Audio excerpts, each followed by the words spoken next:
सरस्वते नमः। आज हम सुनेंगे माँ सरस्वती की अद्भुत चमत्कारिक कहानियाँ जो हमारे आज के इस जीवन शैली को ज्ञान, विवेक और प्रेरणा से प्रकाशित करती है। पौराणिक कथाओं के अनुसार जब ब्रह्मांड की रचना हुई तब जीवन तो था, लेकिन संवेदना नहीं। शब्द तो थे पर अर्थ नहीं। मन तो था पर उसकी गहराई मौन थी। देवताओं ने ब्रह्मा से कहा, सृष्टि तो सुंदर है पर जड़ है, समझ नहीं है, पहचान नहीं है।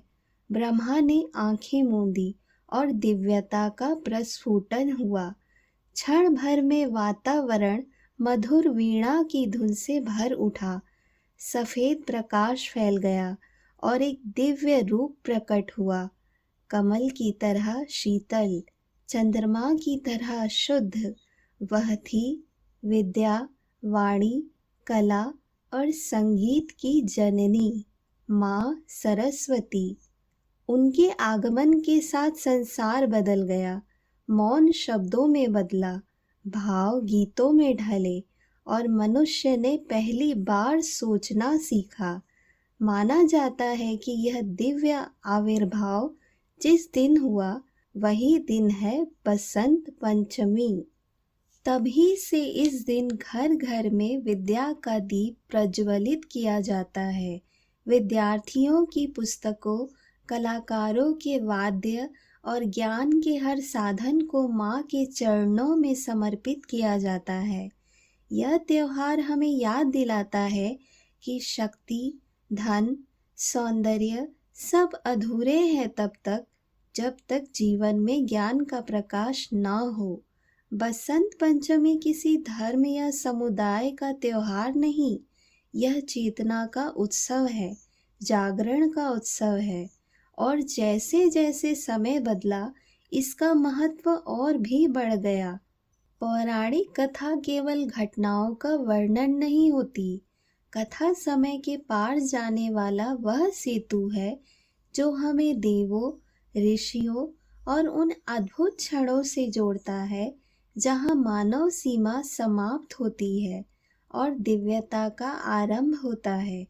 जब हम पौराणिक कथाएं सुनते हैं तो हम केवल इतिहास नहीं सुन रहे होते, हम चेतना के उन पन्नों को पढ़ रहे होते हैं जहाँ भक्ति, ज्ञान, करुणा और चमत्कार एक साथ सांस लेते हैं, जहाँ हर शब्द में सत्य, हर क्षण में शिक्षा और हर मोड़ पर चमत्कार छिपा होता था।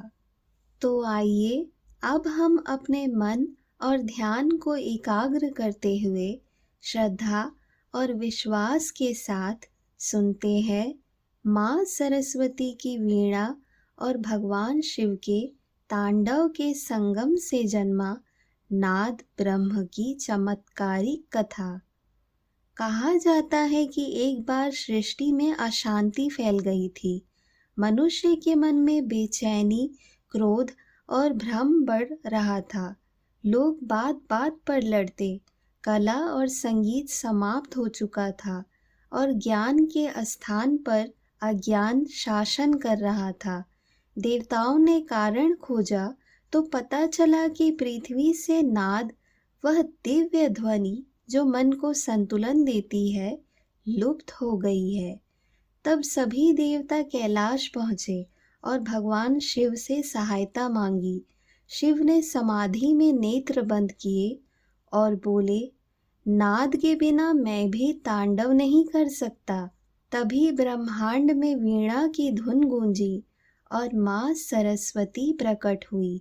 उनका स्वर इतना मधुर था कि पवन रुक गया, समुद्र शांत हो गया और कैलाश की चट्टानें भी कंपन करने लगी। माँ सरस्वती ने विनम्रता से कहा, नाद मेरा नहीं, यह शिव का है, मैं इसे केवल दिशा देती हूँ। शिव मुस्कुराए और बोले, और दिशा बिना शक्ति अपूर्ण है। फिर माँ सरस्वती ने वीणा बजाई और शिव ने उस धुन पर तांडव रचा। संसार में ऊर्जा और शांति एक साथ प्रवाहित हुई। वीणा का प्रत्येक सुर मन के कोने में छिपे तनाव को पिघला रहा था और तांडव का हर कदम मनुष्य को शक्ति और संतुलन दे रहा था। उस दिन से पृथ्वी पर संगीत, शास्त्र, नृत्य, ज्ञान और ध्यान फिर से जागृत हुआ। मनुष्यों ने जाना, शक्ति तभी पवित्र है जब उसमें ज्ञान हो, और ज्ञान तभी दिव्य है जब उसमें शक्ति हो। इस दिव्य मिलन ने सिद्ध कर दिया कि माँ सरस्वती के सुर और भगवान शिव के नाद एक दूसरे के पूरक है, और जब दोनों एक साथ होते हैं तब संसार केवल चलता नहीं, खिल उठता है। आइए अब हम सुनते हैं माँ सरस्वती के ज्ञान, नारद के संगीत और भगवान श्री कृष्ण की बुद्धि के संगम से प्रकट हुआ वह सत्य कि वास्तविक बुद्धि वही है जिसमें ज्ञान के साथ विनम्रता भी हो।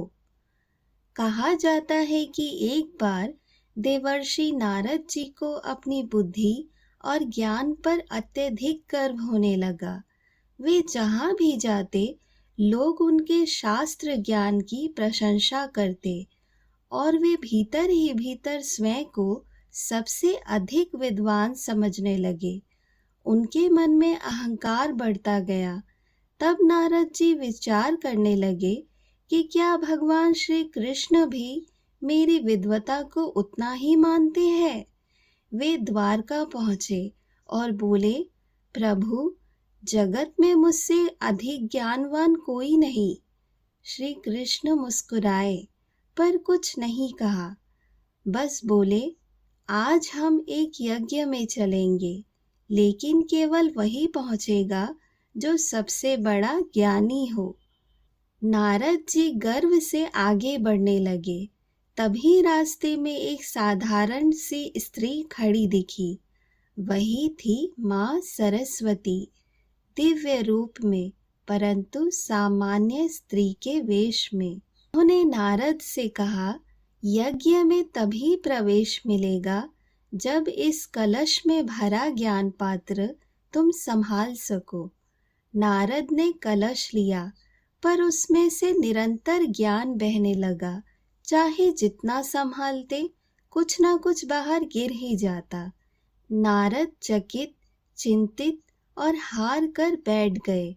तभी श्री कृष्ण प्रकट हुए और माँ सरस्वती के रूप का दिव्य प्रकाश प्रस्फुटित हुआ। सरस्वती जी बोली, ज्ञान प्राप्त करना सरल है, पर उसे संभालना तभी संभव है जब उसमें विनम्रता हो। श्री कृष्ण ने नारद के सिर पर हाथ रखा और कहा, अहंकार ज्ञान को छेद देता है और छेद वाला कलश कभी भरा नहीं रह सकता। नारद के मन से अभिमान पिघल गया। उन्होंने सिर झुका लिया और जैसे ही विनम्रता जागी, वही कलश उनके हाथ में पूरी तरह स्थिर हो गया और ज्ञान का एक भी बिंदु बाहर नहीं गिरा। ब्रह्मांड में ध्वनि गूंजी, ज्ञान का संसार विनम्रता के बिना अपूर्ण है। तब नारद समझ गए कि सच्चा ज्ञानी वह नहीं जो बहुत जानता हो, बल्कि वह है जो जितना जानता है उतना ही विनम्र होता है। अब हम सुनते हैं माँ सरस्वती और माँ लक्ष्मी के रहस्यमय संवाद की कथा। जहाँ ज्ञान और विवेक है, वहीं सच्ची संपत्ति और समृद्धि स्थायी होती है। बहुत समय पहले देवलोक में एक अद्भुत घटना घटी। लोगों में असंतुलन बढ़ने लगा। कहीं धन असीम था पर ज्ञान शून्य, और कहीं ज्ञान महान था पर गरीबी ने जीवन को दुख से भर दिया था। देवताओं ने ब्रह्मालोक में सभा बुलाई, लेकिन कोई समाधान नहीं निकला। तभी दिव्य प्रकाश से दो देवी प्रकट हुई, माँ सरस्वती और माँ लक्ष्मी। सभी देवताओं ने आग्रह किया कि वे इस संतुलन का कारण बताए। माँ सरस्वती शांत और मधुर स्वर में बोली, जहाँ केवल धन है वहाँ मनुष्य उद्देश्य खो देता है। माँ लक्ष्मी गंभीर होकर बोली, और जहाँ केवल ज्ञान है पर साधन नहीं, वहाँ जीवन संघर्ष बन जाता है। सभी मौन थे, लेकिन प्रश्न अभी भी अधूरा था। दोनों में से श्रेष्ठ कौन? तभी एक रहस्यमय संवाद प्रारंभ हुआ। माँ सरस्वती बोली, धन से संसार बनता है, पर विवेक से सभ्यता। माँ लक्ष्मी उत्तर देती है, ज्ञान मार्ग दिखाता है, पर संसाधन यात्रा पूरी करवाते हैं। माँ सरस्वती आगे कहती है, मैं गाती हूँ और विचार जगाती हूँ। माँ लक्ष्मी मुस्कुरा कर कहती है, और मैं उन विचारों को कार्य रूप देती हूँ। इन शब्दों से देवलोक में कंपन उठा। तभी दोनों देवियों ने सत्य उजागर किया। हम अलग नहीं, एक दूसरे का विस्तार है। उन्होंने कहा कि जिस मनुष्य के जीवन में केवल धन हो, वह अंत में अहंकार और भटकाव से गिर जाता है, और जिस मनुष्य के पास केवल ज्ञान हो, वह दुनिया बदलने की क्षमता रखकर भी असमर्थ रह जाता है। फिर दोनों ने घोषणा की, जहाँ माँ सरस्वती का वास हो, वहाँ माँ लक्ष्मी का आदर हो, और जहाँ माँ लक्ष्मी की कृपा हो, वहाँ माँ सरस्वती का सम्मान हो। तभी संसार में समृद्धि और शांति कायम रहेगी। उसी क्षण देवलोक में चमत्कार हुआ। मंद मंद वीणा की ध्वनि और स्वर्णिम प्रकाश एक साथ फैल गया, जैसे ज्ञान और धन का संतुलन ब्रह्मांड में स्थापित हो गया हो। उस दिन से यह सत्य अमर हो गया, धन और ज्ञान एक दूसरे के विरोधी नहीं, बल्कि एक दूसरे की पूर्णता है। आइए अब हम सुनते हैं अज्ञान और उपहास के अंधकार में डूबे कालिदास पर माँ सरस्वती की चमत्कार की कहानी। बहुत समय पहले उज्जैन में कालिदास नाम का एक युवक था, जिसकी सुंदरता तो असाधारण थी, लेकिन बुद्धि और ज्ञान के मामले में वह बेहद साधारण, बल्कि कहा जाए तो पूर्णतः अनपढ़ था। भाग्य के खेल से उसका विवाह एक अत्यंत विदुषी, तेजस्वी और ज्ञानी राजकुमारी से हो गया। पर जब राजकुमारी को सत्य पता चला, तो अपमान से भरी कटु वाणी में उसने कहा, तुम मनुष्य नहीं, मूढ़ हो। मेरे योग्य तभी बनोगे जब ज्ञान को पहचानोगे। इन शब्दों ने कालिदास का हृदय चीर दिया, और वह रात के अंधेरे में रोता हुआ निकल पड़ा। भटकते भटकते वह एक शांत नदी के घाट पर पहुंचा, जहां दूर से घंटियों की धीमी ध्वनि और सुगंधित पुष्प गंध आ रही थी। वह अनजाने में एक सरस्वती मंदिर के चरणों में गिर पड़ा और अपनी असमर्थता, अपमान और पीड़ा को खुलकर रोने लगा। कहते हैं कि आंसुओं के बहाव में प्रार्थना नहीं होती, पर सत्य हृदय की पुकार स्वयं प्रार्थना बन जाती है, और वही हुआ। तभी वीणा की एक क्षीण धुन हवा में तैर गई। मंदिर में दीपक की लौ धीमे धीमे जीवित हुई, और माँ सरस्वती की दिव्य उपस्थिति वहां उतर आई।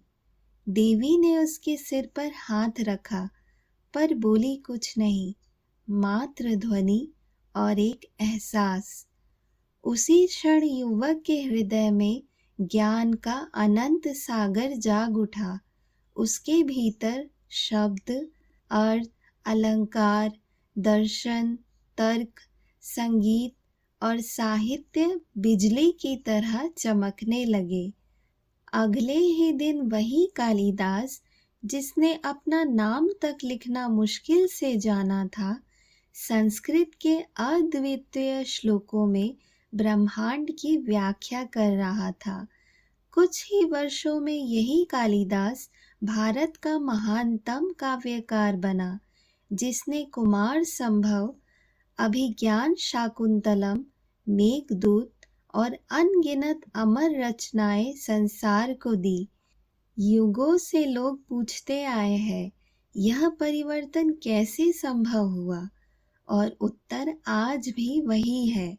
जब मनुष्यों का अहंकार टूटता है, तब ईश्वर के लिए स्थान बनता है, और जब मन श्रद्धा से समर्पित होता है, तब देवी के ज्ञान का प्रकाश स्वयं उतर आता है। कालिदास का जीवन इस सत्य का सबसे बड़ा प्रमाण है कि माँ सरस्वती केवल विद्वानों की नहीं, उन सभी की है जिनके भीतर सत्य और सीखने की प्यास है। आधुनिक युग में जहाँ जीवन की दौड़ तेज है, जहाँ सफलता का अर्थ सिर्फ धन से मापा जाता है, वहाँ बसंत पंचमी हमें ठहर कर सोचने पर मजबूर करती है। क्या असली समृद्धि वही है? आज की दुनिया में उच्च पढ़ाई, तकनीक और प्रगति सब उपलब्ध है, पर मन की शांति और विचारों की स्पष्टता दुर्लभ होती जा रही है। ठीक इसी मोड़ पर यह त्योहार हमें याद दिलाता है, ज्ञान सिर्फ जानकारी नहीं, बल्कि विवेक है। कला सिर्फ मनोरंजन नहीं, बल्कि आत्मा का स्पर्श है। शिक्षा सिर्फ करियर नहीं, बल्कि चरित्र है। आज बसंत पंचमी इसलिए आवश्यक है क्योंकि यह हमें बताती है कि वास्तविक प्रगति वही है जिसमें मन, बुद्धि, संवेदना और संस्कृति साथ साथ बढ़े। यह दिन हमें सिखाता है कि बच्चों को केवल परीक्षाओं के लिए नहीं, बल्कि जीवन के लिए शिक्षित करे। कलाकारों को केवल मंच के लिए नहीं, बल्कि प्रेरणा के लिए प्रोत्साहित करे, और तकनीक के साथ मानवीय संवेदना को भी बनाए रखे। बसंत पंचमी का पीला रंग केवल सरसों का नहीं, यह आशा का रंग है, ऊर्जा का रंग है, शुरुआत का रंग है। यह वह क्षण है जब हम स्वयं से एक वादा करते हैं, अज्ञान को छोड़ने का, अहंकार को त्यागने का और ज्ञान के प्रति समर्पित होने का। जब हम माँ सरस्वती के चरणों में नत होते हैं, तो हम वास्तव में स्वयं के उच्चतर स्वरूप के सामने झुक रहे होते हैं। बसंत पंचमी हर साल आती है, पर संदेश हर बार नया देती है। जीवन तब खिलता है जब भीतर प्रकाश हो, और वही प्रकाश है माँ सरस्वती की कृपा। या देवी सर्वभूतेषु बुद्धिरूपेण संस्थिता, नमस्तस्यै नमस्तस्यै नमस्तस्यै नमो नमः।